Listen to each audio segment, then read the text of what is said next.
थे दोस्तों अपना YouTube चैनल झारखंड उत्कर्ष में। साथियों, पिछले क्लास में GS2 का पहला जो खंड था, पहला जो यूनिट था, वो हमने मुंडा शासन व्यवस्था को पढ़ा।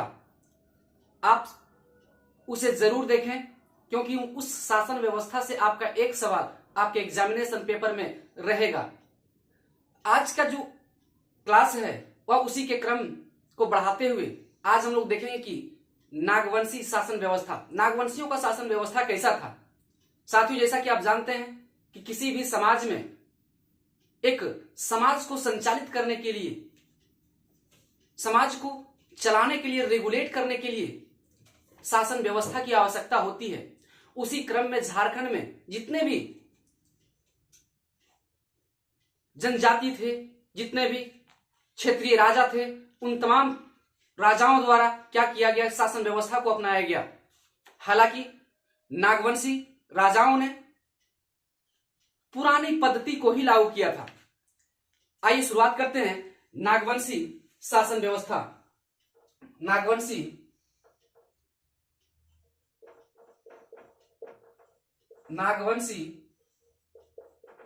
शासन व्यवस्था एक एक करके हम लोग समझने का प्रयास करेंगे। बहुत ही डायग्राम के माध्यम से हम इसे समझेंगे ताकि आपके मस्तिष्क में यह चित्र उभर जाए और आपका हर एक सवाल का जवाब देने में आप सक्षम हो पाए। साथियों, नागवंशी शासन व्यवस्था में देखेंगे कि मैंने इससे पहले जब मैं मुंडा राज्य पढ़ा रहा था उस वक्त मैंने इसका बैकग्राउंड भी पढ़ाया था। आज फिर से मैं इसका थोड़ी सी एक बैकग्राउंड मैं बताने का प्रयास करूंगा कि नागवंशी राज्य की स्थापना किस परिस्थिति में होती है। जैसा कि आप जानते हैं साथियों कि मदरा मुंडा साहब ने एक बच्चा को अपनाया था, लिया था। उस बच्चा का नाम था फनी मुकुट राय। उस बच्चा का नाम था फनी मुकुट राय। उस बच्चा का जन्म 64 ईस्वी में हुआ था। जैसे ही उस बच्चा जन्म लेता है, मदरा मुंडा साहब उसको लालन पालन करके 84 ईस्वी में नागवंशियों के सत्ता पर मौजूद हो जाते हैं। नागवंशियों का राजा देखा जाए तो प्रथम जो राजा थे, प्रथम जो शासक थे वह था फनी मुकुट राय। तो यहां प्रारंभ करते हैं कि यह जो फनी मुकुट राय थे 64 ईस्वी में 64 ईस्वी में क्या किया गया था कि मुंडाओं द्वारा व्यवस्था, राज्य व्यवस्था को नागवंशियों को हस्तांतरित कर दिया गया। क्योंकि आप जान रहे हैं कि मदरा मुंडा नहीं, क्योंकि मुंडाओं का अंतिम राजा मदरा मुंडा साहब थे और उन्हीं राजा के माध्यम से इस बच्चा का लालन पालन हुआ था और मुंडा का शासन व्यवस्था सीधे हस्तांतरित कर दिया फनी मुकुट राय के हाथों में, फनी मुकुट राय के कंधों पर, जिससे फनी मुकुट राय की जिम्मेवारी भी बढ़ती है और उन्होंने आगे चल करके नागवंश राज्य की स्थापना करता है और वही नागवंशियों का पहला राजा फनी मुकुट राय साहब थे। तो 64 ईस्वी में क्या हुआ था कि मुंडाओं द्वारा राज्य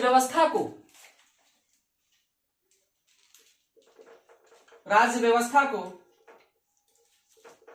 नागवंशियों को हस्तांतरित किया गया। नागवंशियों को हस्तांतरित किया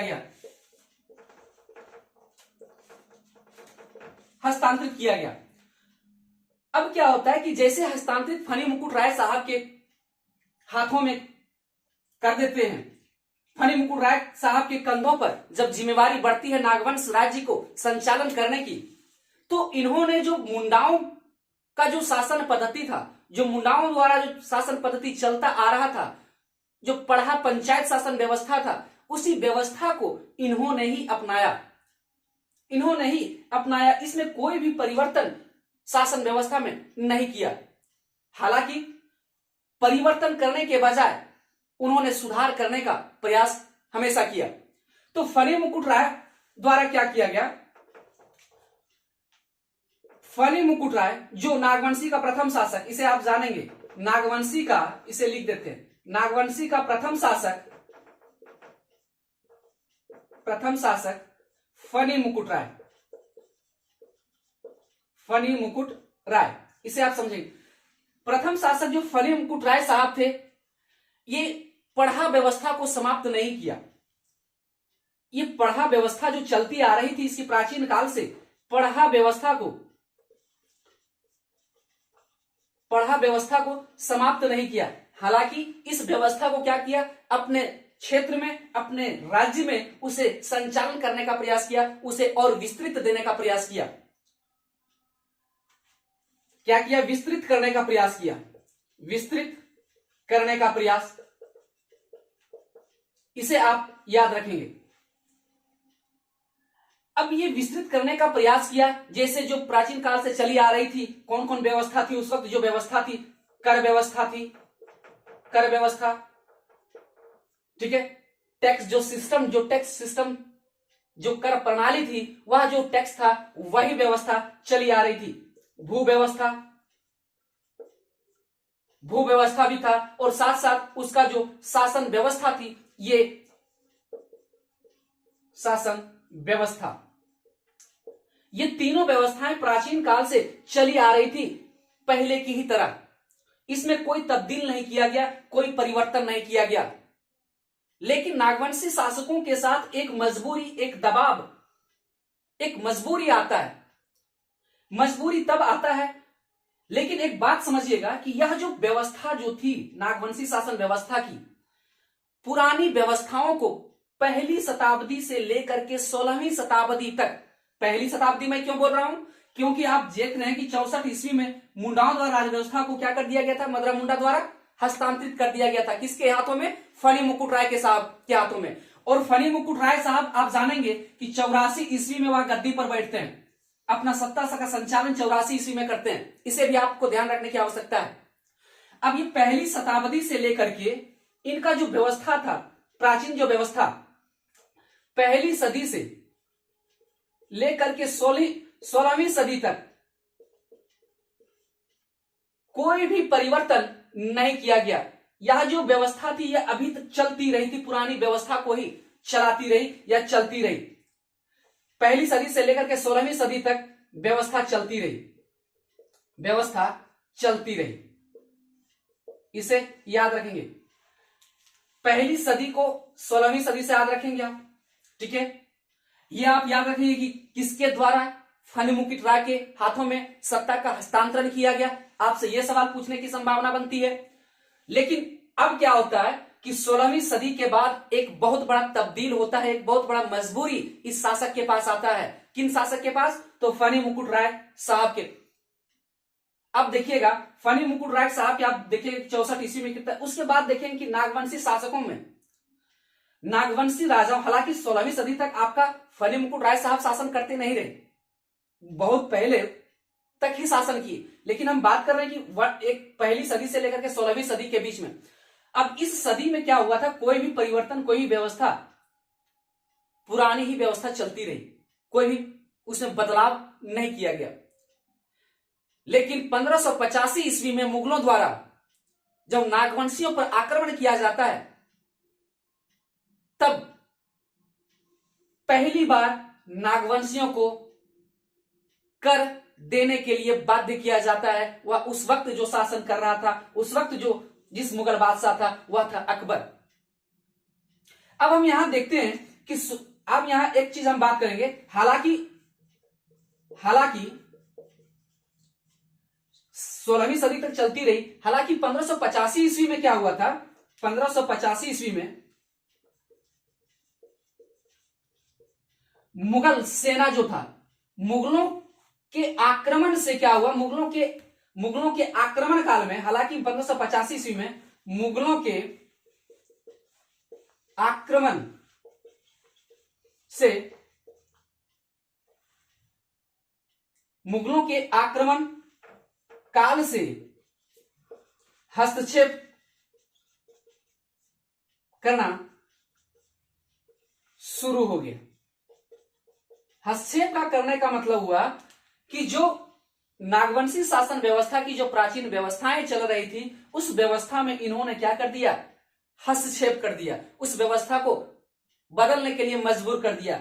अब मुगलों की तरफ से जो सेनाएं उस वक्त थी, अकबर के शासनकाल में यह किया गया था पहली बार। नागवंशियों को करदाता राज्य के रूप में, झारखंड को पहली बार करदाता राज्य के रूप में मुगलों ने बनाया था। तो 1585 ईस्वी में, किस मुगल बादशाह के समय में? तो अकबर के समय में। इसे याद रखने की आवश्यकता है कि झारखंड को पहली बार मुगलों द्वारा करदाता राज्य बनाया गया था। झारखंड को पहली बार किसके कारण? किस मुगल बादशाह के शासनकाल में? तो अकबर के शासनकाल में। और उस वक्त जो मुगल बादशाह अकबर थे, और अकबर का उस वक्त अकबर की तरफ से, मुगलों की तरफ से जो नेतृत्व कर रहे थे शहबाज खां कम्बू। ये मुगलों की तरफ से जो नेतृत्व कर रहे थे, वह नेतृत्व कर रहे थे शहबाज खां कम्बू। कौन कर रहे थे? कम्बू, शहबाज खां कम्बू के नेतृत्व में ही यह आक्रमण हुआ था।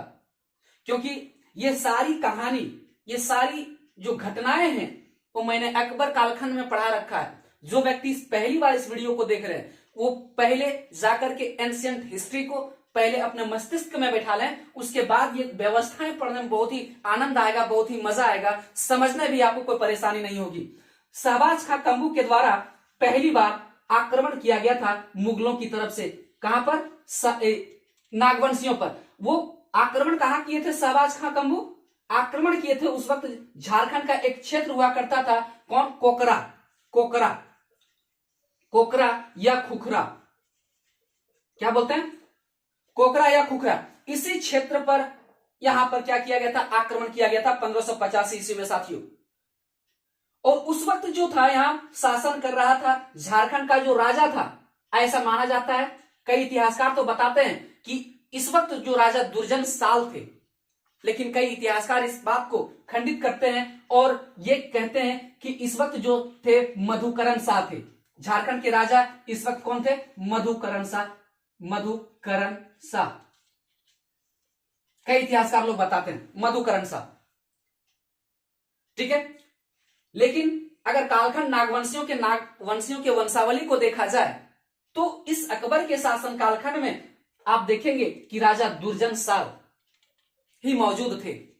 तो हम लोग नागवंशियों के अनुसार देखें तो दुर्जन साल ही होना चाहिए था, लेकिन इतिहासकारों के कारण मुझे मधुकरण शाह बताने की आवश्यकता पड़ रही है, इसलिए आप इसे पहली नजर रखें। खैर, दोनों ऑप्शन आपका नहीं रहेगा, ये दोनों में कोई एक ही रहेगा, क्योंकि ये विवादित सवाल हो जाता है इस प्रकार से। तो विवादित सवाल आपका आयोग कभी नहीं पूछेगा आपसे, इसलिए आप यहां समझेंगे। तो शहबाज खां कम्बू द्वारा आक्रमण किया गया था 1585 में कोकरा पर, खुखरा पर, और उसे कर देने के लिए मजबूर कर दिया। लेकिन एक बात है, हालांकि होता क्या है, अब जब अकबर के बाद एक मुगल बादशाह बनकर आता है जहांगीर, तो जहांगीर के समय में आप देखेंगे 1616 ईस्वी में, 1616 ईस्वी में जहांगीर द्वारा दुर्जन साल को कैद कर लिया जाता है ग्वालियर के किले में। 1616 में दुर्जन साल को ग्वालियर के किले में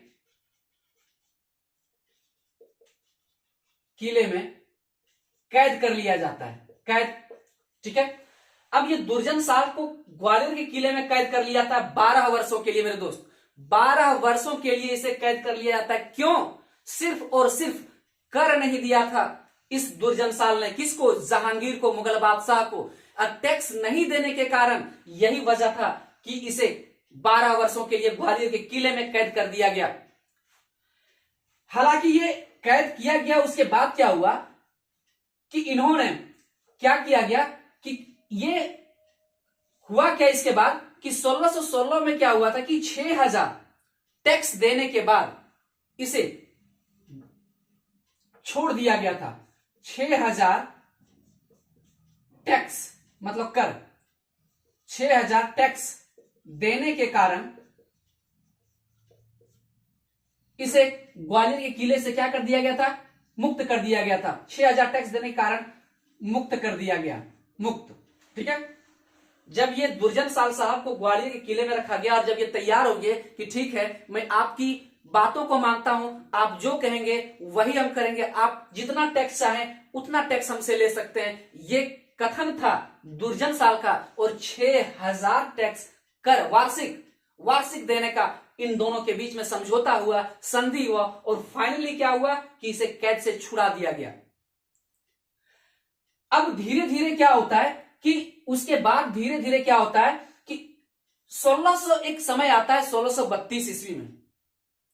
1632 ईस्वी में इस टैक्स का जो स्थान था 1632 ईस्वी में वार्षिक जो टैक्स था वह 1,36,000 कर दिया गया। 1632 ईस्वी में 1 लाख कितना कर दिया गया? 1,36,000। कितना? 1,36,000 कर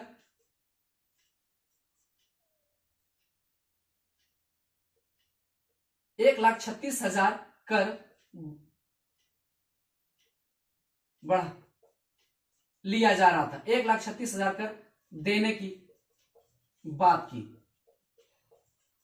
ठीक है, अब देख रहे हैं 1632 ईस्वी में क्या हुआ कि इसी टैक्स को वार्षिक सालाना ये टैक्स बढ़ा करके मुगलों ने कितना बढ़ा दिया? 1,36,000। इस प्रकार से आप देखेंगे कि जो नागवंशी शासन व्यवस्था था, नागवंशी राजाओं के साथ एक बड़ी चुनौती के रूप में टैक्स को लेकर के आती है साथियों, क्योंकि अपनी राजा के साथ मतलब अपनी प्रजा के साथ राजा और प्रजा में ये इतना खूबसूरत संबंध था कि वह संबंध को खराब करने, उस संबंध को बिगाड़ना नहीं चाहते थे नागवंशी राजाओं द्वारा। लेकिन इनके साथ एक मजबूरी आ गई। मजबूरी वह था कि मुगलों द्वारा उस पर बाध्यता डाल दिया गया कि तुम मुझे टैक्स दो, और टैक्स देना ही पड़ेगा, जिसके कारण जो प्राचीन व्यवस्था जो पहली सदी से 16वीं सदी तक जो चलती आ रही थी जो व्यवस्था, उन व्यवस्थाओं में इसे मजबूरन परिवर्तन करना पड़ गया।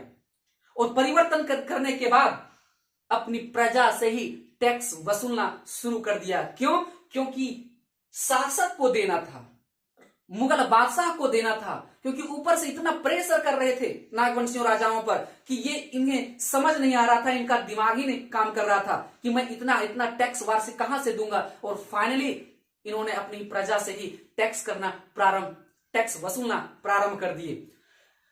तो इसे आप बात याद रखेंगे। और टैक्स आप देख पा रहे हैं कि 1,36,000 कर देने की बातचीत हुई 1632 ईस्वी में। अब जब ये 1632 ईस्वी में क्या होती है तो नागवंशियों अब शासन व्यवस्था को चेंज करते हैं। जब ये टैक्स सिस्टम वसूलने मुगलों के दबाव के कारण क्या होता है, अब टैक्स प्रारंभ हो जाता है। मुगलों के दबाव के कारण,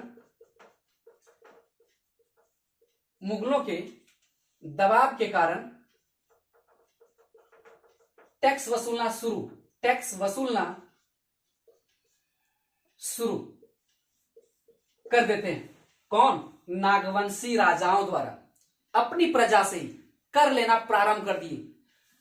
अब क्या होता कि अपनी प्राचीन व्यवस्थाओं में कुछ तब्दील किया गया। तब्दील क्या था साथियों? तब्दील यह था कि जो उन मुंडाओं द्वारा जो प्रशासनिक व्यवस्थाएं थी, जो चलती आ रही थी शासन व्यवस्था, आप देखेंगे पिछले क्लास में हम इस बातचीत किए थे कि कई गांव या कई पंचायत, कई गांव मिलकर के कई गांवों में एक पंचायत होता था। तो कई गांव या पंचायत, हर एक गांव में एक पंचायत होती थी, और उस पंचायत का जो मुखिया होता था उसको हम बताए थे कि मुखिया अर्थात प्रधान मुंडा होता था। पिछले क्लास में हमने इस चीज को देखने का प्रयास किया था। और कई पंचायत मिलकर के, मेरे दोस्त, कई पंचायत मिलकर एक पट्टी का निर्माण होता है, जिसका प्रमुख जो होता है वह मानकी होता है। कौन होता है? मानकी। और कई पट्टी को मिलाकर के पढ़ा का निर्माण करता था, और इसका प्रमुख जो होता था पढ़ा राजा होता था। कौन होता था? पढ़ा राजा। तो इस तरह से आप देख रहे हैं कि ये प्राचीन व्यवस्था, जो शासन व्यवस्था जो चलती आ रही थी, इस शासन व्यवस्था को इन्होंने तोड़ दिया गया। अभी शासन व्यवस्था में कुछ परिवर्तन कर दिया गया। परिवर्तन क्या कर दिया गया कि जो पढ़ा जो राजा था, पढ़ा शासन व्यवस्था में जो मानकी का जो पद था, यहां हम लिख दे रहे हैं पढ़ा।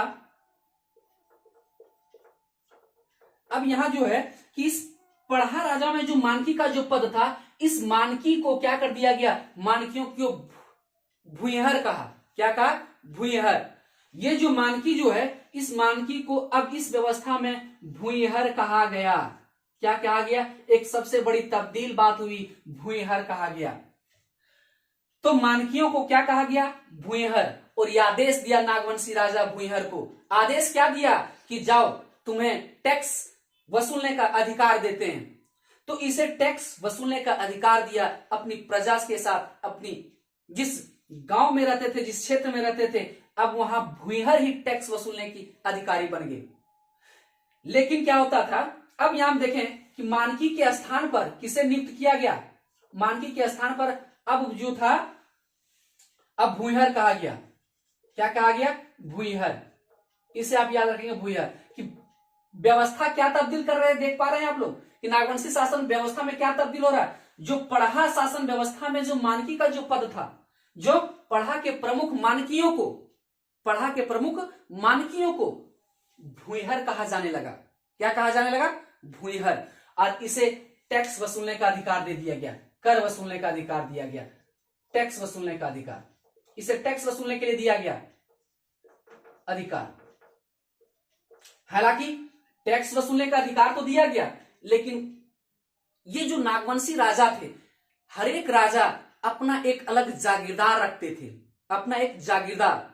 जागीरदार क्या होता है साथियों? जागीरदार जो होता है, ये क्या होता है? अस्थाई पद होता है। जागीरदार अस्थाई पद होता है। ये जागीरदार जो होता है कि अगर कोई व्यक्ति कोई व्यक्ति उत्कृष्ट काम करता था राजा के सामने उस क्षेत्र में, तो उसे जमीन देकर के, उसे पुरस्कार के रूप में उसे जमीन दिया जाता था। पुरस्कार के रूप में जमीन दिया जाता था, उसको बोलते थे जागीर। क्या बोलते थे? जागीर। और जो व्यक्ति उस जमीन को लेता था, उस व्यक्ति को कहते थे जागीरदार। क्या कहते थे साथियों? जागीरदार। ये बात समझ में आई? जागीर क्यों बोलते हैं और जागीरदार क्या होता है? ये दो टर्म था। ये मुस्लिमों के समय प्रारंभ किया गया था, जागीर। आप जब दिल्ली सल्तनत पढ़ेंगे तो ये दिल्ली सल्तनत में ये जागीर शब्द का इस्तेमाल किया गया है मुस्लिमों के आक्रमण के समय में। हालांकि यहां आप समझिए इस बात को कि मानकी के समय में भूइहर का पद लाया गया, मानकी को तब्दील कर दिया गया। सभी मानकियों को क्या कहा गया? भूइहर कहा गया। भूइहर कहा गया। ठीक है, भूइहर कहा गया। अब क्या होता है कि इसी अब हर एक राजा क्या होता है? जागीर रखते थे। हर एक राजा जागीर रखते थे। ठीक है, ये हर एक राजा जो थे जागीरदार रखते थे, जागीरदार। ठीक है, हर एक राजा जागीरदार रखते थे। अब इस जागीरदार को भी इन्होंने भी कर वसूलने के लिए अधिकार दे दिया था राजा ने। अब समझिए, एक तो आपको भूइहर को भी कर वसूलने का अधिकार दिया है, और इधर साइड से आप देख पा रहे हैं कि अपना बॉडीगार्ड को, इधर राजा जागीरदार को भी उसे अधिकार दे दिया है। जिसके परिणाम स्वरूप क्या होता है कि भूइहर का जो स्थिति था बदतर से बदतर होती चली जाती है। इसकी हालत जो होती है चरमरा जाती है, और अपने जीवन को भी ढंग से संचालन नहीं कर पाता है भूइहर। इस प्रकार से आप देख पाएंगे, अब भूइहर जो था, क्योंकि अब जागीरदार ही टैक्स वसूलना प्रारंभ कर दिया था, टैक्स वसूलना प्रारंभ कर दिया। ठीक है, क्योंकि इसे राजा का अधिकार था, राजा इसे आदेश देता था, इसे भी अधिकार मिल चुका था टैक्स वसूलने का। तो अब जैसे स्वाभाविक सी बात है भाई कि एक पद पर एक चीज को दो काम करेंगे, तो स्वाभाविक सी बात है कि भूइहर का जो पहले जो मान सम्मान था, प्रतिष्ठा था, और जो व्यवस्था था, उसे जो मिलता था, वह तो अब तो नहीं मिल पाएगा। इसलिए वह उसका जीवन जो होता बदतर चला गया, स्थिति बदतर होती चली गई। एक समय आता है 1765 में। आप जानते हैं कि 1765 में इलाहाबाद की संधि होती है। इलाहाबाद की संधि 1765 में होती है, और अंग्रेजों को बंगाल, बिहार और उड़ीसा की दीवानी प्राप्त हो जाती है साथियों। अब ये दीवानी का मतलब होता था उस समय, आप समझेंगे कि टैक्स वसूलने का अधिकार, कि बंगाल, बिहार और उड़ीसा में जितने भी कर वसूला जाएगा केवल और केवल अंग्रेज वसूलेंगे। अब अंग्रेजों के हाथ में चला गया था। कब की बात हम कर रहे हैं? 1765 में। तो यहां बात कर रहे हैं कि 1765 में दीवानी मिली, 1765 में दीवानी मिली, और इसी दीवानी मिलने के बाद, ठीक है, 1765 में मतलब आप लोगों को याद होगा, यदि कोई व्यक्ति इतिहास पढ़े होंगे तो 1765 में बहुत बड़ी घटना, यही बात घटना घटी थी, इलाहाबाद की संधि हुई थी, इलाहाबाद की संधि। और इसी के पहले एक बहुत बड़ा युद्ध हुआ था जिसे आप जानते होंगे, अगर आपको याद होता हो तो आप जरूर मन ही मन बोलें, उसका नाम क्या था? बक्सर का युद्ध। ठीक है, अब यहां देखते हैं, अब ये जो 1765 में दीवानी मिलती है तो अब क्या होता है कि उसी क्रम में बंगाल, बिहार, उड़ीसा पर ये अंग्रेजों का अधिकार हो जाता है। बंगाल, बिहार, उड़ीसा और झारखंड उस वक्त बिहार के अंदर ही शामिल था, उस वक्त बिहार के साथ में ही जुड़ा हुआ था, जिसके कारण क्या हुआ कि ये जो अंग्रेज जो थे उस झारखंड को पटना से क्या किया था? पटना काउंसिल के अंतर्गत रखा गया था, पटना काउंसिल के अंतर्गत फोर्ट विलियम के अधीन रखा गया था। पटना काउंसिल के अंतर्गत झारखंड को क्या हुआ? झारखंड को पटना काउंसिल के अंतर्गत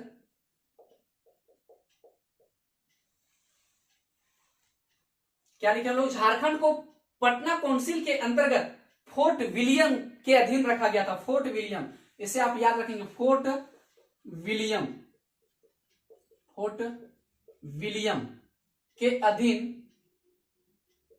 रखा गया, के अधीन रखा गया। ठीक है, मतलब झारखंड को आप देखेंगे कि अंग्रेजों उस वक्त किसके अंतर्गत रखा गया था? फोर्ट विलियम के अधीन रखा गया था।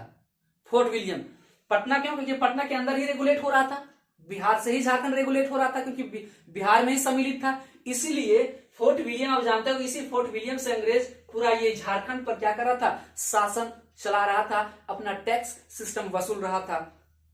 अब ये धीरे धीरे की बात तो जरूर होगी। अब क्या होता है कि जब ये 1765 में इस तरह करने के बावजूद भी, इतने काम करने के बाद भी अंग्रेजों के पास एक बड़ी राशि टैक्स के रूप में नहीं जा पा रही थी। ये 1773 तक, अब जब अंग्रेज ने ये झारखंड को अपने अधीन फोर्ट विलियम के अधीन तो रख तो ली, लेकिन झारखंड से जितना उसे जाना चाहिए टैक्स उतना नहीं जा पा रहा था 1773 ईस्वी तक।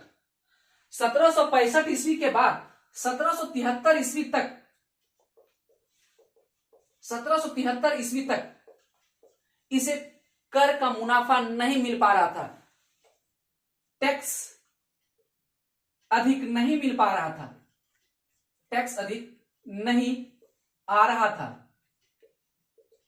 ठीक है, मतलब आप जान रहे हैं कि 1773 में रेगुलेटिंग एक्ट लाया गया था अंग्रेजों के द्वारा, और इसी रेगुलेटिंग एक्ट के तहत ही क्या किया था? अपनी प्रशासनिक, अब धीरे धीरे अंग्रेजों का क्या आने लगा? एक मतलब एक धारावा, एकदम बिल्कुल एकदम एक के बाद एक नए नए कानून अंग्रेजों के द्वारा लाया जा रहा था, और उसी क्रम में 1773 में भी रेगुलेटिंग एक्ट आया था। और उसी रेगुलेटिंग एक्ट के समय आप देखेंगे कि 1773 ईस्वी तक टैक्स अब यहां अधिक नहीं आ रहा था अंग्रेजों के हाथों में, जिसके कारण क्या हुआ कि एक पदाधिकारी को नियुक्त किया, झारखंड में एक पदाधिकारी को नियुक्त किया। उस व्यक्ति का नाम था एस.जी. छिटली। एस.जी. क्या नाम था? एस.जी. छिटली। इसे यहां एरो यहां दे रहे हैं, इसे आप समझेंगे, ये एरो यहां से एस.जी. छिटली को नियुक्त करता है, एस.जी. छिटली। ठीक है, एस.जी. छिटली को नियुक्त करता है, को नियुक्त। ठीक है, अब एस.जी. छिटली साहब को नियुक्त तो कर देते हैं, कहां पे? छोटा नागपुर खास के लिए। कहां पे? ये छोटा नागपुर खास के लिए, उस वक्त छोटा नागपुर खास ही जाना जाता था। नियुक्त कहां हुआ? छोटा नागपुर खास के लिए, छोटा नागपुर खास। छोटा नागपुर खास का मतलब झारखंड। ठीक है, अब एस.जी. छिटली को नियुक्त कर दिया गया छोटा नागपुर खास में। हालांकि इस पदाधिकारी को नियुक्त करने के बावजूद भी कोई कर जितनी अधिक मात्रा में बढ़ नहीं पाई, वृद्धि नहीं हो पाई, कोई भी ना तो उसे अधिक मिल पाई जितना वो अंग्रेज चाहते थे, कोई परिवर्तन उतना नहीं हो पाया। अब यहां देख रहे हैं कि 1773 ईस्वी में जब देख रहे हैं, जब एस.जी. छिटली साहब को नियुक्त करने के बावजूद भी इसे टैक्स नहीं मिला, टैक्स नहीं आ पाया, तो आप धीरे धीरे क्या हुआ कि 22 मार्च 1793 ईस्वी में, 22 मार्च 1793 ईस्वी में एक अंग्रेज कॉर्नवालिस के द्वारा अस्थाई बंदोबस्त कानून लेकर के आते हैं। कब? 22 मार्च 1793 में। खैर इसको हम देखते हैं अभी। यहां तक आप देख पा रहे होंगे। अब यहां एक चीज है कि इसी के बाद क्या होता है कि 22 मार्च 1793 ईस्वी को 22 मार्च 1793 ईस्वी को कार्नवालिस द्वारा अस्थाई बंदोबस्त 93 ईस्वी को कार्नवालिस द्वारा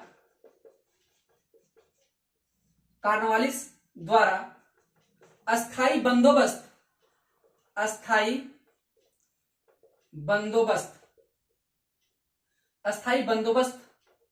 लाया गया। क्या लाया गया? अस्थाई बंदोबस्त। अस्थाई बंदोबस्त क्या था मेरे साथियों?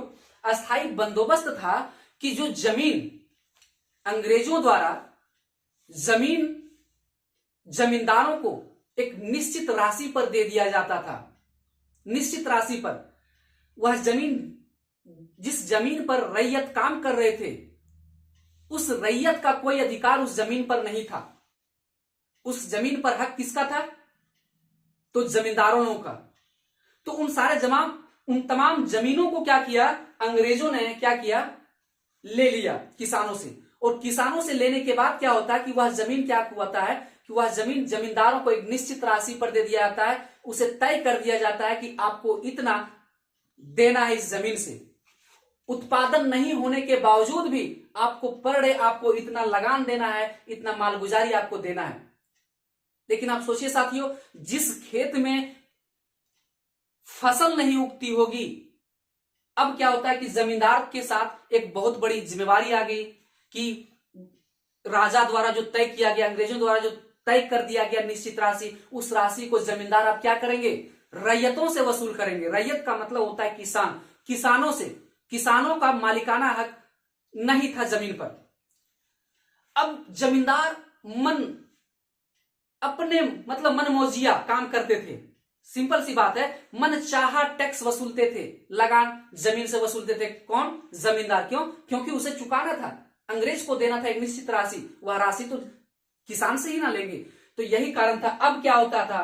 पहले जागीरदार था। जागीरदार का मतलब होता था अस्थायी, कि उस पद को एक से दूसरा ट्रांसफर किया जाता था, हस्तांतरण किया जा सकता था। लेकिन अब जो प्रवृत्ति आई इस अस्थायी बंदोबस्त के बाद, अब जागीरदारी व्यवस्था तब्दील हो गई जमींदारी व्यवस्था में। अब जमींदारी व्यवस्था किसानों की रीढ़ की हड्डी को तोड़ के रख दिया साथियों। और उन्होंने अपने खाने के लिए भी किसानों के साथ 2 वक्त की रोटी नहीं मिल पाती थी। कई किसान तो भूखे मर जाते थे टैक्स चुकाते चुकाते। अब हम बात कर रहे हैं, उसी क्रम में झारखंड को भी इसी कानून के तहत अब कर वसूलना प्रारंभ कर दिया। इन्होंने जितना हथकंडा अपनाया, पहले तो फोर्ट विलियम के झारखंड को कब्जा किया, उसके बाद एसजी साहब को, छिटली साहब को नियुक्त किए टैक्स वसूलने के लिए। कोई लाभ अंग्रेजों को नहीं मिला। फाइनली 1793 में कार्नवालिस साहब को भेजते हैं एक नए कानून के साथ, और उस कानून का नाम है अस्थाई बंदोबस्त। क्या है? अस्थाई बंदोबस्त। अब क्या होता है कि ये अस्थाई बंदोबस्त तो हो गया, एक कानून लाया गया, और इस कानून के तहत क्या होता है? जागीरदारी व्यवस्था को जमींदारी व्यवस्था में तब्दील की गई। इसका जागीरदारी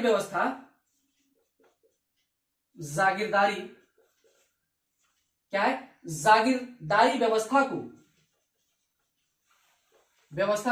जमींदारी व्यवस्था में, जमींदारी व्यवस्था समझ पा रहे हैं? जमींदारी व्यवस्था में, इसे समझना बहुत जरूरी है। जमींदारी व्यवस्था में तब्दील कर दी गई। ठीक है, जमींदारी व्यवस्था, इसे याद रखें।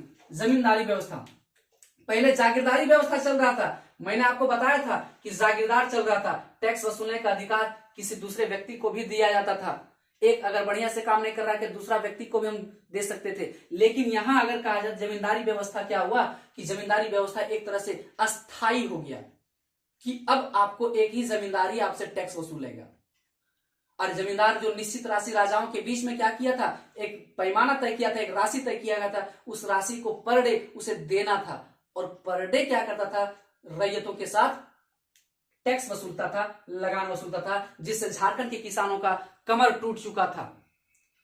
अब इसी प्रकार नागवंशियों राजाओं ने, अब क्या होगा कि जिससे प्राचीन काल की जितने भी राज व्यवस्था चली आ रही थी, नागवंशियों की राज व्यवस्था समाप्त हो गई।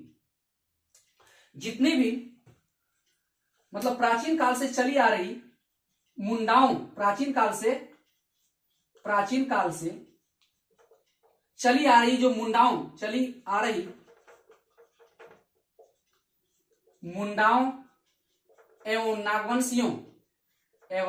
नागवंशियों की प्रथा, नागवंशियों की व्यवस्था समाप्त कर दी गई, समाप्त हो गई। समझ पा रहे हैं? मतलब इस अस्थायी बंदोबस्त लाने के बाद जो व्यवस्था चली आ रही थी, खुशहाली व्यवस्था, जो हम देखे थे कि जब मुंडा शासन व्यवस्था हम पढ़ रहे थे, उस व्यवस्था को लोग कहते थे सहकारी व्यवस्था। सहकारी मतलब सहकारी का मतलब होता था मिलजुल करके हिस्सा लेना, मिलजुल करके कार्य करना। अब उस व्यवस्था को तब्दील किसमें कर दिया अंग्रेजों ने? यहां देख पा रहे होंगे अस्थायी बंदोबस्त में, जमींदारी व्यवस्था में। अब जितने भी प्राचीन व्यवस्था चली आ रही थी, उस व्यवस्था क्या हो गया? समाप्त हो गया। हालांकि अब केवल राजा महाराजा कर वसूलने का एक माध्यम अंग्रेजों का बन गया।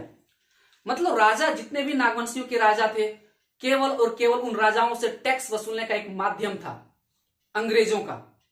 ठीक है, केवल राजा तो बने रहे थे, राजा कोई पद उसे हटाया नहीं था अंग्रेजों ने, लेकिन केवल कोई काम का नहीं, केवल उससे टैक्स वसूलते थे। कौन? अंग्रेज। उसे कोई अधिकार उतना नहीं दिया जाता था अंग्रेजों के द्वारा, उससे केवल अधिकार था कि टैक्स वसूला जाए। क्यों? कि इतना बढ़िया कि आप समझिए कि अंग्रेज कितना जबरदस्त तरीके से एक मतलब नियम अपनाया। खुद अंग्रेज जाके डायरेक्ट टैक्स जनता से वसूल नहीं करती थी साथियों। क्यों? क्योंकि झारखंड को अर्थात भारत को भी क्या करना था कि पूरे कब्जा में लेना था।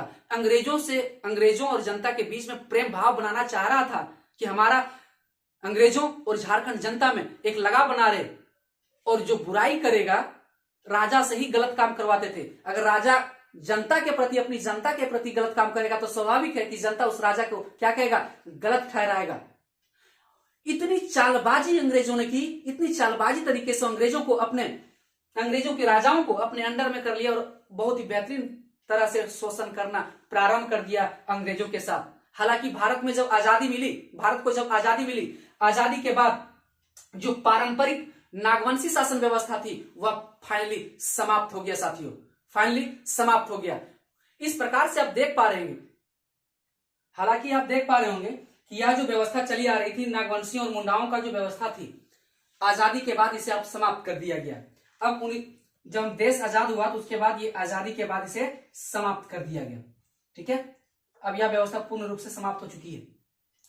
अब हम बात करते हैं नागवंशी शासन व्यवस्था के बाद जो अगला जो व्यवस्था हम पढ़ने, जो आपके सिलेबस में दिया गया है, वह है मांझी शासन व्यवस्था। उस मांझी शासन व्यवस्था को हम देखते हैं, उसे भी हम बताने का प्रयास करेंगे मांझी शासन व्यवस्था को।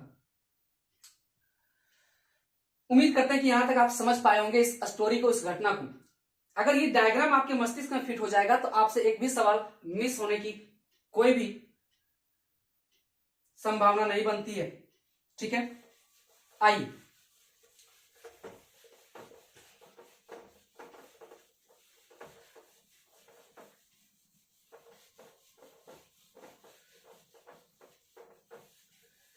अब हम लोग बात करते हैं मांझी शासन व्यवस्था की। ठीक है, मांझी शासन व्यवस्था, ये नाम अक्सर आप लोग सुने होंगे, मांझी शासन व्यवस्था, मांझी शासन व्यवस्था। अब ये जो मांझी शासन व्यवस्था था, अब हमें इसको देखने का प्रयास करेंगे मांझी शासन व्यवस्था को। ठीक है, अब मांझी शासन व्यवस्था में हम लोग बात करेंगे कि यह जो मांझी लोग था, ये शासन पद्धति कैसे आई, मांझी शासन व्यवस्था क्यों बोला गया, तो आप इसे समझने का प्रयास करेंगे। यह जो व्यवस्था है वो संथालों से जुड़ी हुई व्यवस्था है। आप जानते हैं संथालों का जो निवास है, आप संथाल परगना देखिए, साहेबगंज, पाकुड़, दुमका, देवघर, जामताड़ा, ठीक है, गोड्डा, ये जो हिस्सा है ये संथाल परगना का हिस्सा है। और इन्हीं हिस्साओं में, झारखंड के इन्हीं क्षेत्रों में ये संथाल निवास करते थे।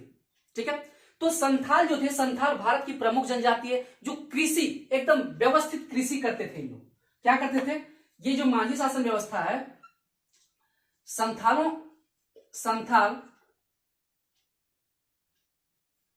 भारत का एक प्रमुख जनजाति है। संथाल प्रमुख जनजाति है, ठीक है, जनजाति है, मतलब भारत का एक प्रमुख जनजाति है। कौन? संथाल। अब ये जो जनजाति है, अब ये जनजाति किस लिए प्रसिद्ध है? तो ये बहुत ही क्या करती, व्यवस्थित कृषि करती थी, व्यवस्थित कृषि के लिए जानी जाती है। यह जो व्यवस्थित कृषि करते थे, व्यवस्थित कृषि करना, इसका काम होता था एकदम व्यवस्थित कृषि, सिस्टमेटिक ढंग से खेती करना। कौन? संथालों का। अब क्या होता है कि संथालों की जनसंख्या झारखंड में बहुत सर्वाधिक है। अब संथालों की जो जनसंख्या है, जनसंख्या झारखंड में सर्वाधिक है, ठीक है, संथालों की जो जनसंख्या है झारखंड में सर्वाधिक है और संथाल परगना में निवास करती है। अब यह सर्वाधिक होने के कारण आप देखेंगे कि इसका निवास स्थल जो है, निवास स्थान, ये आपका निवास स्थान कहां है? तो आप संथाल परगना। कहां पे? संथाल परगना। कहां पे? संथाल परगना। आप इसे एक बात आप समझिएगा, 2 पॉइंट आप याद रखिएगा।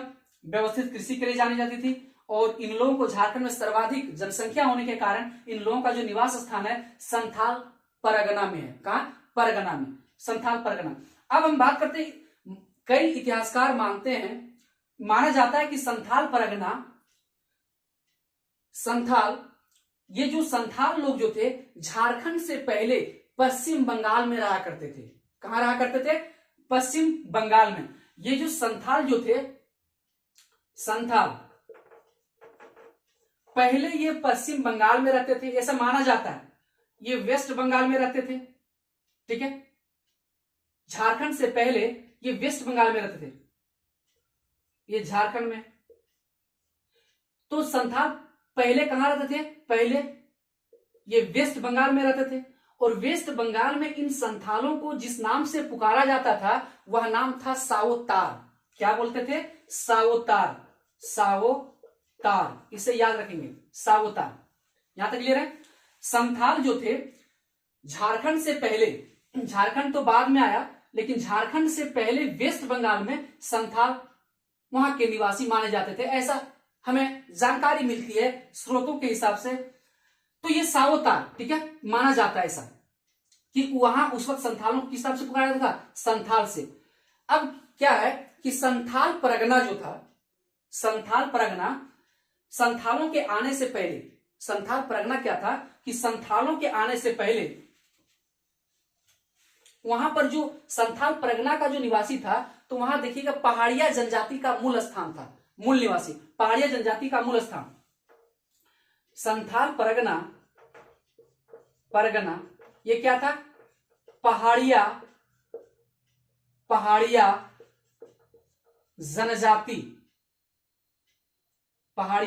जनजाति का मूल स्थान था, ठीक है। मतलब संथाल परगना में ये संथाल परगना में क्या था कि पहले से पहाड़िया जनजाति यहां रह रहे थे, ऐसा माना जाता है कि पहले से यह पहाड़िया जनजाति यहां रह रहे थे। कहां पे? संथाल परगना में। संथालों के आने से पहले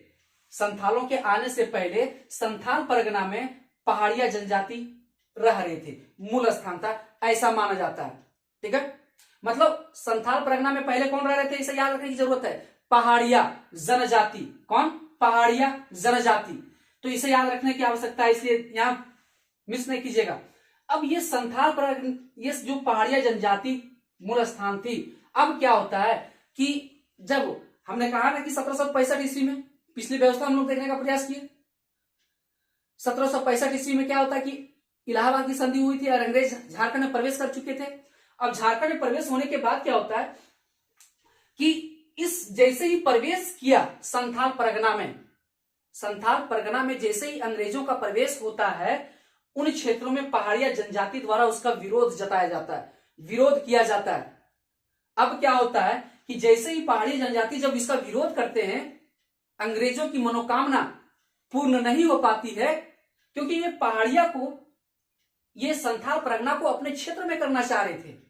इसीलिए अंग्रेजों ने क्या किया, जब देखा कि अंग्रेज बहुत तेजी से मेरा विरोध हो रहा है इस पहाड़िया जनजातियों के द्वारा, तो अंग्रेजों ने क्या किया, एक नीति अपना ली। वैसी परिस्थिति में क्या किया कि इन दोनों के बीच में अंग्रेजों ने क्या किया, 1765 की बात है, 1765 में ही क्या किया कि ये संथालों, 1765 में जब अंग्रेज प्रवेश किया था, उसी वक्त क्या हुआ था कि संथालों और पहाड़िया जनजाति में मतभेद करा दिया, पहाड़िया जनजाति को लड़ा दिया आपस में, ठीक है।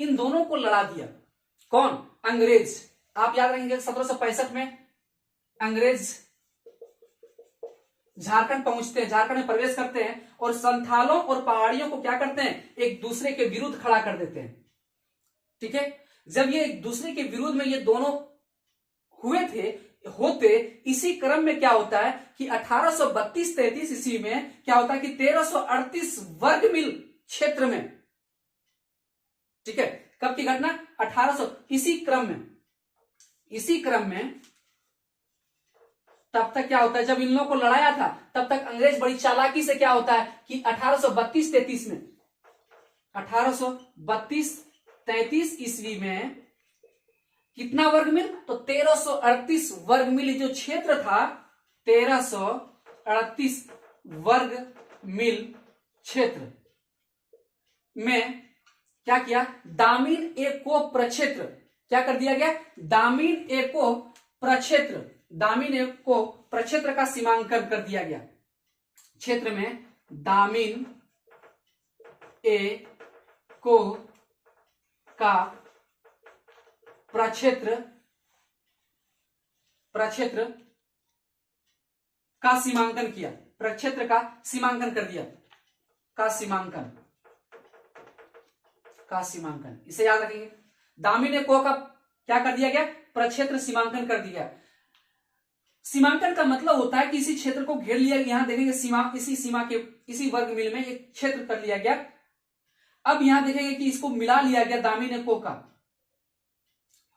अब इस दामीन एको में क्या किया है, इस दामीन एको का जो क्षेत्र था अंग्रेजों ने क्या किया, दो क्षेत्रों में विभक्त कर दिया गया। इसको क्या किया, दामीन एको का जो प्रक्षेत्र था, इस क्षेत्र में दो लोगों को, एक तो दामीन एको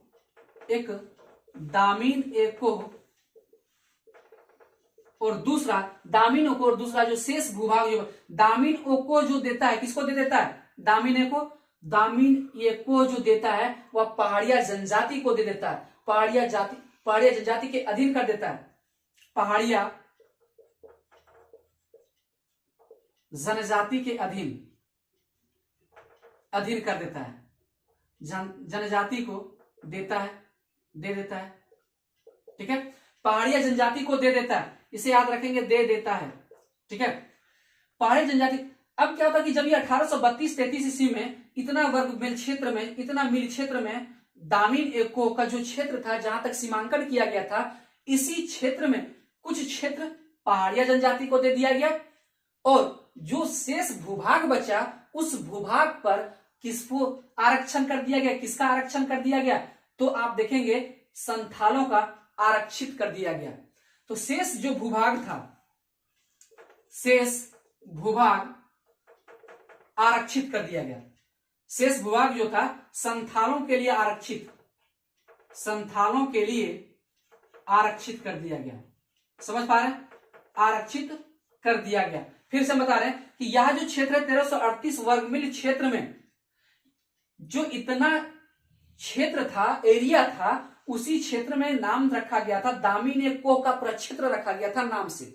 और उस क्षेत्र में बहुत सारा क्या था, जमीन था, बहुत ज्यादा जमीन था। तो कुछ क्षेत्रों का नाम दामीन एको, और इस दामीन एको दे दिया गया पहाड़िया जनजाति को, और जो उस दामीन एको प्रक्षेत्र का जो जमीन बचा, उस जमीन को फिर शेष भाग भूभाग किसको दे दिया गया, संथालों के लिए आरक्षित कर दिया गया, रिजर्व कर दिया गया। यहां तक आप समझ पा रहे हैं। अब आरक्षित कर दिया गया तो इस प्रकार से आप देखेंगे संथालों ने मांझी व्यवस्था सोरिया पहाड़ी जनजातियों से लिया था। संथालों ने ये जो मांझी व्यवस्था था, संथालों ने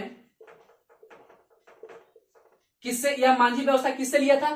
तो संथालों ने लिया किससे, क्या लिया भाई? तो मांझी शासन व्यवस्था किससे लिया था? तो सोहरिया, कौन सा, यहां हम लिख दे रहे हैं सौरिया पहाड़िया जनजाति, सौरिया पहाड़िया जनजाति,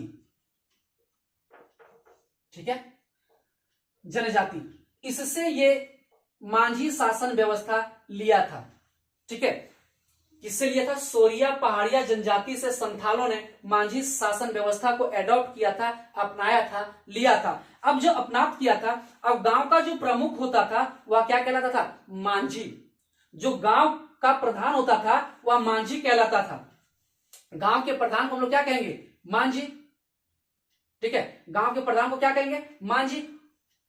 और मांझी जो होता था, गांव के प्रधान हम लोग देखते हैं यहाँ पे, यहाँ गांव का, इस व्यवस्था में गांव का जो प्रधान होता था, इस गांव का प्रधान होता था कौन? प्रधान, समझ रहे हैं ना?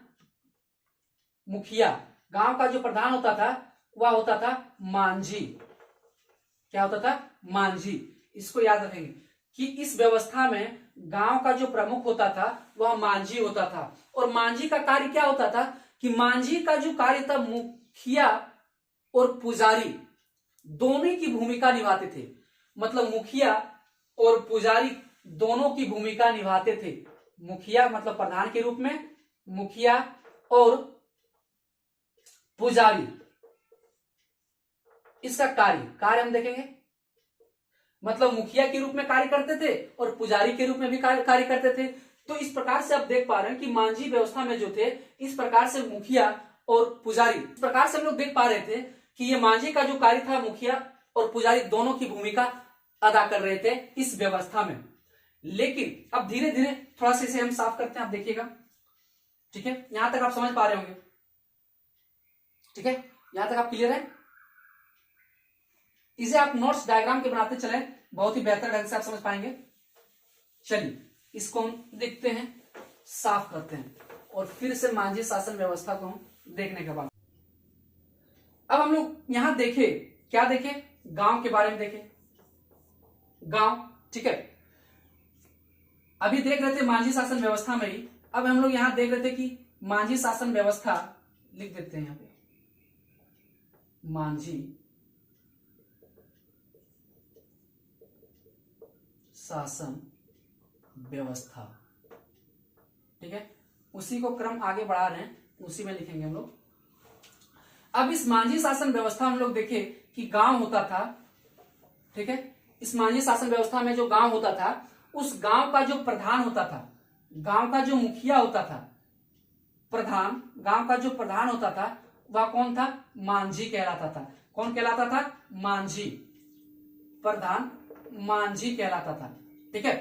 अब ये जो प्रधान होता था मांझी, अब इसका मांझी का सहयोगी लोग भी थे। इस मांझी का, मांझी माली नहीं है, ये झा है मेरे दोस्त, मांझी, ठीक है। लात दिख रहा होगा लेकिन झा है, इसे हम लिख देते हैं बड़ा, मांझी, मांझी, ठीक है। अब इसका समझ जाएंगे हम लोग। अब इनका मांझी का भी कुछ सहयोगी भी थे। सहयोगी कौन थे? तो घिरी थे, कोतवार थे। इसका अगर सहयोगी के रूप में देखा जाए, इसका सहायता के रूप में मांझी का जो सहायता करते थे, सहायता करने वाले कौन कौन थे? ये गिरी था। कौन? गिरी। एक गिरी एक अधिकारी होता था, व्यक्ति होता था। तो ये गिरी जो था मांझी की सहायता करता था। कोतवार था, कोतवार, कोतवार, ठीक है। गिरी, कोतवार, भंडारी, ठीक है। क्या? भंडारी या गुंडैत, या गुंडैत, ठीक है, गुंडैत। ये मांझी का सहायता करते थे। सहायता क्या करते थे? सहायता करते थे। तो मांझी का भी सहयोगी थे। कौन कौन? गिरी, कोतवार और भंडारी और गुंडे। इसको आप देखने का प्रयास करें कि इसका भी सहयोग करने वाले पदाधिकारी थे, ये सहायता करने वाले व्यक्ति मौजूद थे। लेकिन सोचिए कि जिस प्रकार से अपराध अभी हो रही है वर्तमान के समय में, उस समय भी कुछ अपराध की घटनाएं घटती थी, अपराध होती थी। उस अपराध में आप देखेंगे कि उस वक्त जो गांव में अपराध, जो आप देखेंगे कि अपराध उस वक्त हुआ करता था, अगर अपराध की कैटेगरी में हम देखें तो उस वक्त जो हुआ करता था, यौन अपराध होता था, आज भी वर्तमान समय में होता है यौन अपराध, ठीक है, यौन अपराध आज भी होता है, यौन अपराध, ठीक है। अपराध उस वक्त क्या होता था, उस वक्त जो उस शासन व्यवस्था में जो अपराध अधिकांश लोग करते थे वह था यौन अपराध, वर्जित यौन संबंध, वर्जित यौन संबंध भी एक आपका बहुत बड़ा उस वक्त अपराध माना जाता था इस शासन व्यवस्था में। कौन सा? वर्जित यौन संबंध। अब हम लोग देखेंगे इसमें कि चोरी, तलाक, ये सारा चीज क्या था? अपराध था। चोरी, तलाक, ये सारी उस समय की कैटेगरी में, भूमि विवाद, भूमि विवाद, ठीक है, ये सारी जो अपराध, ये सारी जो अपराध की जो घटनाएं घट रही थी, ये सारा अपराध का जो मैटर होता था, जो बातें होती थी, वह कहां होता था? पंचायत में उठाए जाते थे। ये सारी बातें पंचायत में उठाई जाती थी। कहां पे? जो पंचायत होती थी उसी वक्त पंचायतों में उठाई जाती थी। ये सारी बातें पंचायत में उठाई जाती थी, उठाई जाती थी। मतलब ये सारी जो अपराध हैं, हम लोग देखते हैं अभी भी गांव में होता है अपराध, कोई होता है तो हम लोग बुलाते हैं अपने पंचायत में, अपने पंचायत में बहुत सारे जो मान्य अधिकारी लोग हैं, मान्य व्यक्ति जो लोग हैं, उन लोगों को बुला करके उस अपराध को क्या किया जाता है, उस घटनाओं को आराम से खत्म करने का प्रयास किया जाता है, समझौता करने का प्रयास किया जाता है। ठीक इसी प्रकार उस वक्त भी शासन व्यवस्था कुछ इस तरह से विकसित हो रही थी। अब ये जो देख पा रहे हैं पंचायत में उठाई जा रही थी, अब यहां हम देखेंगे कि इसी इतना बड़ा क्षेत्र में इतनी घटनाओं को देखरेख करने के लिए एक क्या होता था कि 15-20 गांव मिलाकर के एक नायक बनाया जाता था। मतलब इतनी काम कौन करेगा भाई? तो 15-20 गांव को मिलाकर, 15 से 20 गांव मिलाकर के इन गांवों का जो प्रधान होता था, उसका प्रधान हम लोग बोलते हैं नायक। क्या बोलते हैं? नायक। 15 से 20 गांव के समूह के प्रधान को क्या बोलते हैं? नायक। इसे याद रखेंगे। 15 से 20 गांव के प्रधान क्या बोलते हैं? नायक। जबकि 70 से 80 गांव के प्रधान को हम लोग बोलते हैं, क्या बोलते हैं? सरदार। क्या बोलते हैं? सरदार। सरदार के मतलब पूरे जो इलाका था, उस इलाके की जिम्मेदारी सरदार पर होती थी। पूरे इलाके की जिम्मेदारी सरदार पर, पूरे इलाके की जिम्मेदारी होती थी। कहां पर? सरदार पर। ठीक है, पूरे इलाके की जिम्मेदारी सरदार पर होती थी। इसे आप याद रखेंगे, नायक को और सरदार को, क्योंकि यह पूछ लिया जाएगा कि 15 से 20 गांव के प्रधान को, मुखिया को मांझी शासन व्यवस्था में किस नाम से पुकारा जाता है? नायक। मांझी शासन व्यवस्था में 70 से 80 गांव के प्रधान को किस नाम से पुकारा जाता है? सरदार। इस प्रकार की सवालें आपसे बन सकती है, आपसे अपेक्षाएं भी कर सकती है। अब हम लोग बात करते हैं कि ये जो मांझी शासन व्यवस्था में, अब हम लोग धीरे धीरे, आप देखें कि राजनीतिक व्यवस्था भी धीरे धीरे क्या होता है, पूरा कठोर इस वक्त था। और इस वक्त जो राजनीतिक व्यवस्था संतालों ने जो ली थी, राजनीतिक जो व्यवस्था जो संचालन कर रही थी अपनी राजनीतिक मांझी व्यवस्था को, ये संथालों ने किससे अपनाया था? तो सोरिया पहाड़ियों की तरह ही चल रहा था। सोरिया पहाड़ियों की तरह ही अपनाया था। सोरिया पहाड़ राजनीतिक व्यवस्था हम देखते हैं। इसका जो मांझी शासन व्यवस्था की जो राजनीतिक व्यवस्था है, इसे हम देखते हैं राजनीतिक, इसका राजनीतिक व्यवस्था हम देखते हैं। राजनीतिक व्यवस्था, राजनीतिक व्यवस्था, राजनीतिक व्यवस्था किससे लिए थे? सोरिया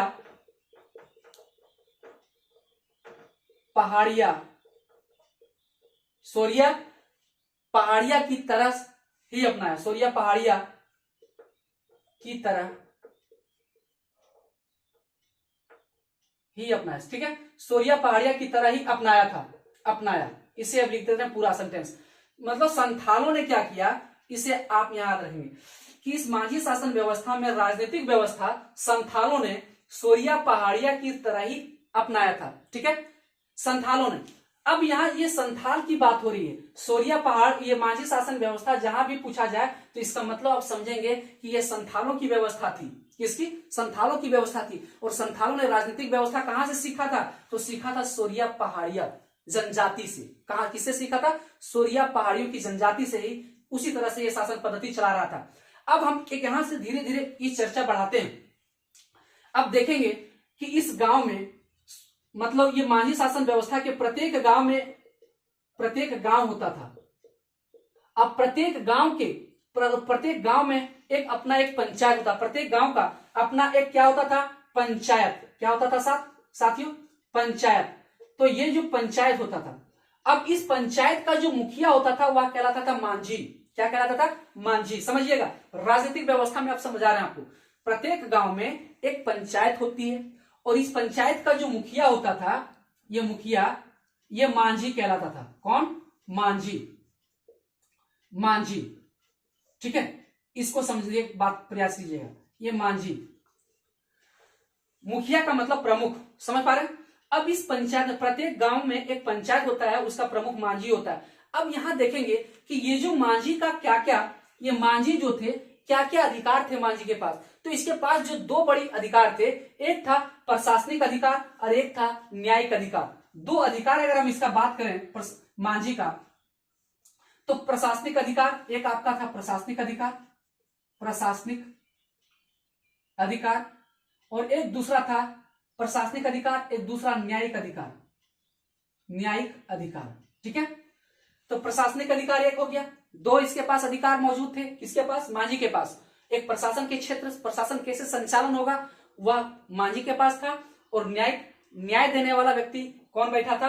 तो आज के समय अभी हम लोग देखते हैं सर्वोच्च न्यायालय हमारे भारत में अभी काम कर रही है, उसी प्रकार इस व्यवस्था में मांझी काम कर रही थी। अब यहां देखें न्यायिक व्यवस्था, अब न्यायिक अधिकार यहां मिल गया था। अब यहां देखें कि मांझी का एक सहयोगी भी होता था, उस सहयोगी का भी देखते हैं। अब सबसे बड़ी बात यहां देखेंगे, इनका एक सहयोगी क्या था? जोग मांझी। क्या था? जोग मांझी। अब इसका मांझी का एक सहयोगी था, जोग मांझी। सहयोगी हम लिख दे रहे हैं, जोग मांझी, डायरेक्ट जोग मांझी। ठीक है, इसे याद रखेंगे। जोग मांझी का सहयोगी था। और जोग मांझी का क्या कार्य था? तो जोग मांझी का जो कार्य था, वह कार्य था वैवाहिक मामलों में निर्णय लेना। जो भी अगर किसी को विवाह संबंध स्थापित करना है, वैवाहिक कार्यक्रम अपनाना है, तो किससे पूछ करके, किससे आदेश लेकर के विवाह संपन्न करेंगे? तो जोग मांझी के पास पहले यह काम आता था। किसके पास? तो इसका कार्य अगर देखें तो इसका जोग मांझी का जो कार्य था, यह था वैवाहिक निर्णय लेना, वैवाहिक मसले को देखना। यहां लिख दे रहे हैं वैवाहिक मसले को देखना। ठीक है, और जोग मांझी की बात करें, सहायक जो था, इस विशेष करके वैवाहिक मसलों को यह देखता था। विशेष करके किसको देखता था? वैवाहिक मसलों को ही देखता था जोग मांझी साहब। अब ये मांझी का अगर कार्य हम देखें, इस मांझी का क्या क्या कार्य था, मांझी का अगर हम कार्य देखें, तो मांझी का अगर हम कार्य देखें तो इसका जो कार्य था, प्रमुख रूप से हम इसे देखें तो मांझी का जो कार्य था, विवाह करने की अनुमति। इससे पूछना पड़ेगा, विवाह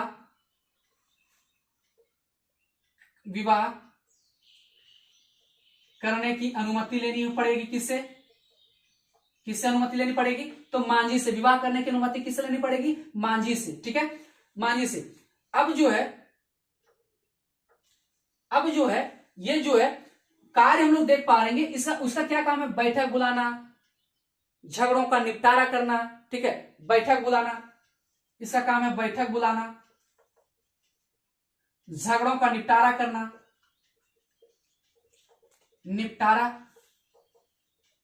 ठीक है। कार्य हम लोग देख रहे हैं, विवाह करने की अनुमति लेना है मांझी से, बैठक बुलाने का काम मांझी का होता था, और ये झगड़ों की निपटारा करना भी मांझी का काम होता था। लेकिन वैवाहिक मसले में जो देख रेख करते थे, जो आदेश लेते थे, ये जोग मांझी, इसका सहायक थे। मांझी का कौन था? सहायक ये था, जोग मांझी का सहायक होता था। समझ पा रहे हैं? जोग मांझी का सहायक होता था और वैवाहिक मसले को देखने का काम करता था, जोग मांझी। यह अनुमति देता था और वैवाहिक करने की जो सारी प्रक्रिया होती थी ये जोग मांझी पूछ करके राय ले लिया जाता था, उसके बाद ही वैवाहिक संपन्न किया जाता था। अब आगे हम बात करते हैं इस जोग मांझी में। आप देखेंगे कि अगर मांझी की अगर अनुपस्थिति हो जाए तो उस पद को उस वक्त संचालन कौन करेगा? तो मांझी की अनुपस्थिति होने पर, इसकी अनुपस्थिति होने पर प्रामाणिक कार्य संभालता था। क्या? प्रामाणिक ये प्राधिकारी होता था, ये प्रामाणिक कार्य संभालता था। मांझी की अनुपस्थिति में कौन संभालता था? प्रामाणिक। इस बात को आप समझेंगे कि प्रामाणिक संभालता था। अब यहां जैसे हत्या जैसे मामलों को मांझी क्या करता था कि हत्या जैसे मामलों को सिर्फ नहीं देखता था। हत्या जैसा मामला ये मांझी सिर्फ नहीं देख पाता था, हत्या का डिसीजन ये नहीं देता था, इसका पक्ष में ये नहीं था कि हत्या जैसा मामला छोड़कर सभी मामलों को देखता था। हत्या जैसा मामला छोड़कर सभी मामले को देखता था, सभी मामले को देखना। ठीक है, मतलब मांझी के पास यह अधिकार नहीं था कि वह जैसे हत्या होता था, यह अपराध हो रहा है तो इस अपराध के लिए कौन सा दंड दिया जाए, तो इन दंड का भी प्रावधान था इस शासन व्यवस्था में। तो सिर्फ और सिर्फ जो आप देख रहे हैं कि हत्या इसका अंडर में नहीं था, इस मामला का डिसीजन मांझी नहीं दे पा रहा था। तो अब यहां हम देख पा रहे हैं कि जोग मांझी अब जो था कि कुंवारी लड़की, अगर कुंवारी लड़की गर्भवती होती है, या अगर ये कुंवारी लड़कियों के साथ क्या होता है कि अगर कुंवारी लड़की गर्भवती होती है तो सबसे पहले इसकी सूचना, अगर उस व्यवस्था में कुंवारी लड़की अगर गर्भवती होती है तो पहले सूचना जोग मांझी के पास पहुंचाया जाएगा। पहले सूचना किसके पास जाएगा? जोग मांझी के पास। समझ पा रहे हैं? मतलब ये सब घटनाएं आज की तरह ही घट रही थी उस वक्त भी, लेकिन ये जो है अब यहां देख रहे हैं कि कुंवारी लड़की गर्भवती पहले से क्या होता था। जब यहां आप देख पा रहे हो कि ये जो मांझी की व्यवस्था था तो सबसे पहले जो सूचना होता था मांझी के सहयोगी के पास जाता था, जोग मांझी के पास। अब धीरे धीरे ये क्या होता था, ये सारे प्रकार बातें होने लगी थी। अब हम लोग देखते हैं कि प्रत्येक गांव में, अर्थात एक गांव में एक संदेश वाहक होता था। क्या होता था? संदेश वाहक। मतलब गांव में एक संदेश वाहक भी होता था, संदेश वाहक। ठीक है, और संदेश वाहक होता था कौन? गुंडैत। संदेश वाहक कौन था? गुंडैत। मतलब मांझी शासन व्यवस्था में जो संदेश वाहक होते थे वह कौन था? गुंडैत। और इसका कार्य क्या था? अगर हम कार्य की बात करें तो इसका कार्य बहुत ज्यादा नहीं था। आप देखेंगे ग्राम सभा को बुलाना, ग्राम सभा को बुलाता था, ठीक है, ग्रामीण उत्सव करवाना, ग्रामीण उत्सव करवाना। ठीक है, ग्रामीण उत्सव को करवाना। और क्या था कि इकट्ठा करवाता था और मांझी के आदेशों का पालन करवाता था। लोगों को इकट्ठा करना, जैसे होता था मीटिंग वूटिंग तो लोगों को क्या करता था? लोगों का इकट्ठा करना, और क्या करता था? मांझी के आदेशों का पालन करवाना, और खुद पालन भी करता था। मांझी के आदेशों का पालन करना, ठीक है। इस प्रकार से देख पा रहे हैं कि ये संदेश वाहक गुंडे थे। अब धीरे धीरे यह राजनीतिक व्यवस्था में अब क्या था कि इस व्यवस्था में भी एक दंड का प्रावधान था। दंड का प्रावधान क्या था कि दंड का प्रावधान आप देखेंगे, दंड में शारीरिक भी होता था, शारीरिक, ठीक है, शारीरिक भी होता था और आर्थिक भी दंड दिया जाता था, आर्थिक भी दंड दिया जाता था। मतलब उस व्यवस्था में भी उस वक्त क्या दिया जाता था? शारीरिक और आर्थिक भी। अगर कोई व्यक्ति यौन अपराध की श्रेणी में आते हैं, यौन अपराध की श्रेणी में आते थे, तो उस व्यक्ति से जो पीड़िता थी उससे विवाह करने के लिए जोर दिया जाता था। अगर वह पीड़िता से विवाह नहीं करता तो उसके प्रति क्या किया जाता था? कार्यवाही किया जाता था, दंड दिया जाता था। और किसके पास यह दंड होता था? तो उस वक्त जो होता था देश मांझी, किसके पास? देश मांझी के पास जाता था यह सूचना। अब देखेंगे यहां पे यौन अपराध भी बहुत बड़ी घटनाएं उस वक्त से भी चली आ रही थी। यौन अपराध पर यौन अपराध से पीड़िता को नहीं अपनाने पर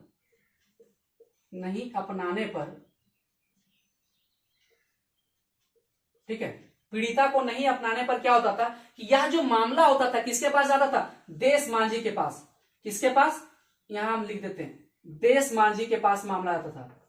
देश मांझी, ठीक है, देश मांझी या देश मांझी हम लोग बोलते हैं, या परगणित,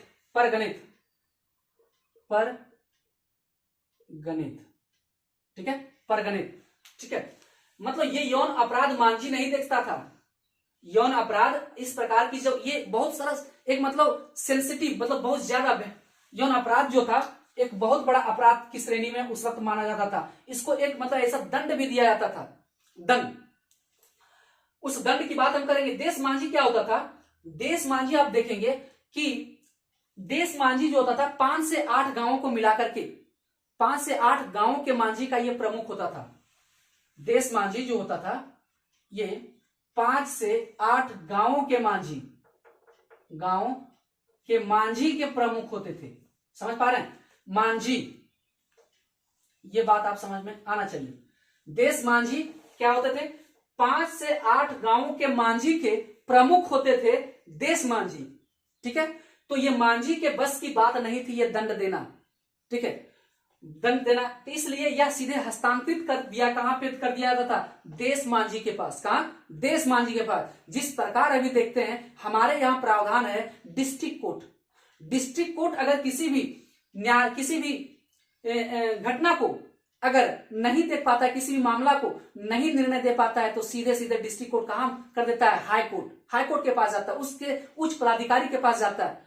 और अगर हाईकोर्ट से भी नहीं होता है तो सीधे कहां पहुंच जाता है? मामला सुप्रीम कोर्ट चला जाता है। जो सुप्रीम कोर्ट सर्वोसर्वा उसकी बात को मानना है। ठीक उसी प्रकार 5 से 8 गांवों का जो मांझी होता था, उन लोगों का जो प्रमुख होता था वह देश मांझी कहलाता था। किस शासन व्यवस्था में? मांझी शासन व्यवस्था में। इस बात को समझ पा रहे हैं? मांझी शासन व्यवस्था। अब ये जो मांझी शासन व्यवस्था है, अब यहां हम किसे आगे देखने की बातचीत करते हैं। अब बहुत ही नजदीक है, खत्म होने के कगार पर हम लोग आ गए हैं। अब हम थोड़ा सा स्पेस इसका ले रहे हैं, इधर हम साफ कर दे रहे हैं।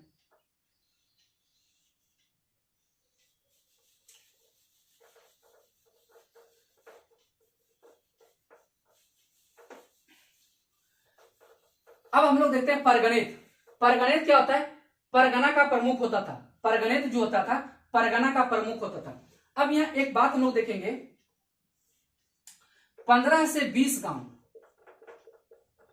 ये जो 15 से 20 गांव के जो प्रमुख होते थे, 15 से 20 गांव के मतलब 15 से 20 गांव मिल करके क्या बनता था? एक परगना का निर्माण होता था। कौन? परगना। किसका? परगना का निर्माण। परगना का निर्माण होता था। मतलब 15 से 20 गांव मिल करके, मतलब इसलिए इक्वल लिख रहे हैं क्योंकि 15 और 20 गांव इक्वल टू लोग परगना बोल देंगे, ठीक है। मतलब ये 20 गांव मिलाकर के एक परगना होता था। और इसी परगना के प्रमुख को क्या बोलते हैं? परगणित बोलते हैं। इस परगना के प्रमुख कौन थे? तो परगणित, ठीक है, परगणित बोलते हैं। यहां हम जैसे हम परगणित यहां बताए थे, परगणित के पास जाता था और परगणित ट्रांसफर करता था देश मांझी को। परगना के प्रमुख परगणित होता था। और इसी परगणित की सहायता करने के लिए, परगणित का जो सहायता करने के लिए सहायता किसे करता था? तो देश मांझी का करता था। यह परगणित आप देखेंगे, परगणित सहायता करता था किसका? देश मांझी का। देश मांझी का ये सहयोगी के रूप में काम कर रहा था परगणित। इसे हम ये कर देते हैं परगणित, ताकि आपको। अब परगणित का क्या कार्य था? यहां कार्य अगर हम देखें इसका, परगणित का कार्य की बात अगर हम करें, इस व्यक्ति का, इस परगणित का क्या काम होता था, तो इसकी कार्य की बात करें, गांवों के बीच का विवादों को सुलझाना, ठीक है। कार्य अगर देखें तो गांवों के बीच विवादों को सुलझाना, ठीक है, विवादों को सुलझाना। और दूसरा आप देखें, इसका कार्य अगर देखें तो देश मांझी जिस मामला को निपटा नहीं सकता था, देश मांझी जिस मामला को निपटा नहीं पाते थे, जिस मामला को निपटा नहीं पाते थे, ठीक है, उस मामला को सुलझाना, उस मामला को सुलझाना, ठीक है। अगर कोई मामला आ जाता है राजा के पास, अगर कोई मामला किसके पास, देश मांझी के पास आता था और देश मांझी इस निर्णय पर नहीं पहुंच पाते थे, तो किससे बात करते थे, किससे राय लेते थे, तो राय लेते थे देश मांझी परगणित, ठीक है। ये परगणित से बात किसे, तो परगणित इसका उस वक्त सहायता करता था, निर्णय देता था। तो यहां तक आप देख पा रहे होंगे। अब संथालों की जो अब इतनी आप देख रहे हैं, इतनी बड़ी जो अपराध जो घट रही थी, तो संथालों की जो बड़ी जो अपराध थी, ठीक है, संथालों की सबसे बड़ी सजा जो थी, इसको हम लोग समझते हैं एक फाइनली संथालों की बड़ी सजा अगर देखा जाए, मांझी शासन व्यवस्था में देखा जाए, संथालों की बड़ी सजा क्या थी, बड़ी सजा, तो संथालों की बड़ी सजा बिटलाहा था। क्या था, बिटलाहा, इसे आप याद रखेंगे, बिटलाहा। बड़ी सजा क्या थी, बिटलाहा, मतलब संथालों की बड़ी सजा बिटलाहा थी। क्या थी, बिटलाहा।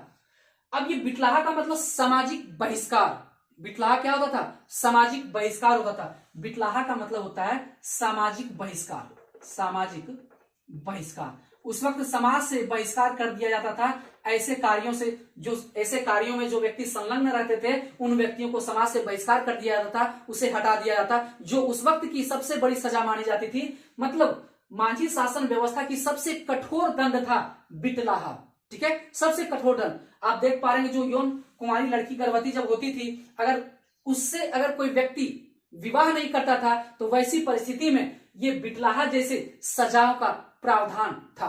वैसे व्यक्तियों को, वैसे मुजरिमों को ये समाज से बहिष्कार करने का अधिकार था मांझी शासन व्यवस्था में, ठीक है। यहां तक हम उम्मीद करते हैं कि इस बात को आप समझ पा रहे होंगे कि ये जो इस प्रकार से हम लोग देखने का प्रयास किए कि पूरी मांझी शासन व्यवस्था को हमने देखा, पूरी नागवंशी शासन व्यवस्था को देखा कि किस प्रकार से अपनी व्यवस्थाएं, जो पारंपरिक व्यवस्थाएं थी, बचा के नागवंशी, हम लोग देखेंगे पिछले में कि नागवंशी शासन व्यवस्था प्राचीन व्यवस्था को बचाते हुए चल रहे थे, अपनी पारंपरिक व्यवस्था को ही लागू कर रहे थे। लेकिन मुगलों के आक्रमण के बाद क्या होता है कि वह व्यवस्था खत्म हो जाती है, टूट जाती है धीरे धीरे अंग्रेजों का और मुगलों का पूरा झारखंड पर कब्जा हो जाता है और टैक्स वसूलने का प्रारंभ कर दिया जाता है। और इस प्रकार से हम लोग देख रहे हैं कि मांझी शासन व्यवस्था, उसके बाद देखे मांझी शासन व्यवस्था, हम लोग बहुत प्रकार की बातें हम लोग देखे। अब यहां से सवाल आपका बनेगा, इससे एक नंबर का सवाल यहां से पूछा जाएगा, ठीक है।